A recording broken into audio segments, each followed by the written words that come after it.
کہ قارون کے پاس اتنی دولت تھی کہ اس کے خزانوں کی چابیاں ایک بھاری بھرکم اونٹوں کی قطار اٹھایا کرتی تھی. آپ اندازہ خود لگائیں ذرا.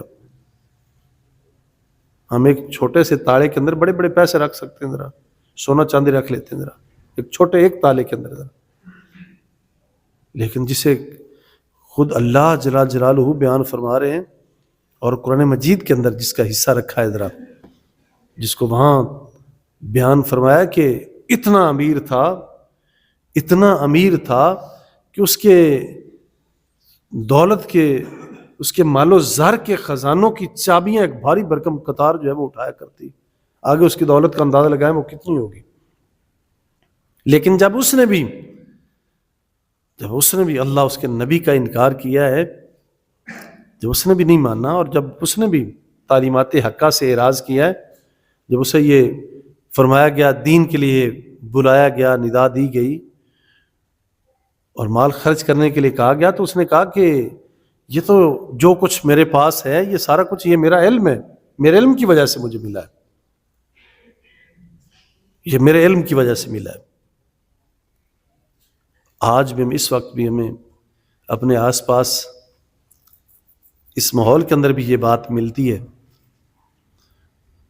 جو امیر کبیر لوگ ہیں نا، اسی طرح وہی جو لاتے وہ مارتا تھا، جو بک بک وہ کرتا تھا، آج بھی اسی طرح ہمارے بعض حضرات بھی جو ہے نا وہ دولت کے نشے میں آ کے وہی باتیں کرتے ہیں، ذرا وہی سوچ رکھتے ہیں. یہ ایک انسان کی طبی سوچ ہے، بعض مرتبہ یہ فطری عمل ہے، فطری سوچیں.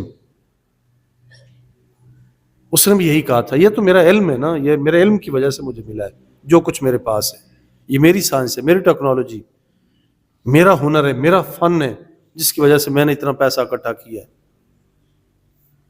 اور بندہ آج بھی جو بشری تقاضے، بندہ کہتا ہے کہ یہ جو کچھ ملا یہ تو میری وراثت ہے باپ دادا کی، یا یہ تو میری محنت ہے، اس کے سوا جب مجھے ملے گا نا اس میں سخاوت کروں گا، صدقات دوں گا، خیرات دوں گا.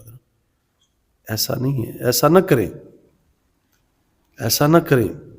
اس نے بھی تکبر کیا، غرور کیا، گھمنڈ کیا، دین سے پیچھے رہا، اللہ اور اللہ کے اس نبی کی بات کو نہ مانا، عقائد حقہ سے پیچھے ہٹا، تعلیمات نبی سے پیچھے ہٹا اور دین سے باز رہا. اور جب اسے زکوٰۃ اور خیرات کے لیے اس سے مانگا گیا چندہ وغیرہ تو اس وہ قریب نہ آیا، تو مالک نے اسے راندہ درگاہ فرما دیا.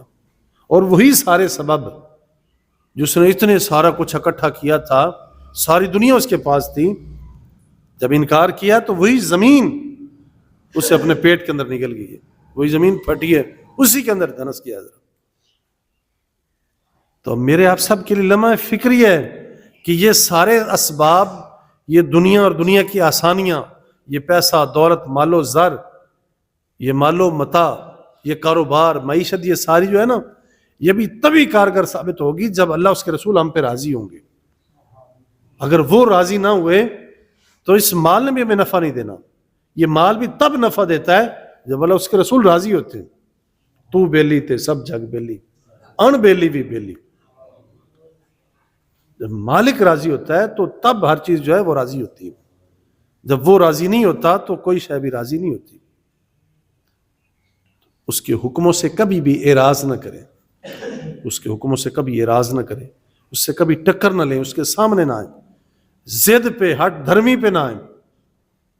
ایک ایک گناہ کرنا، ایک ایک گناہ کر کے اس کے اوپر اکڑنا، اس کے اوپر سینہ زوری کرنا، یہ بات میرے مالک کو بڑی ناپسند ہے.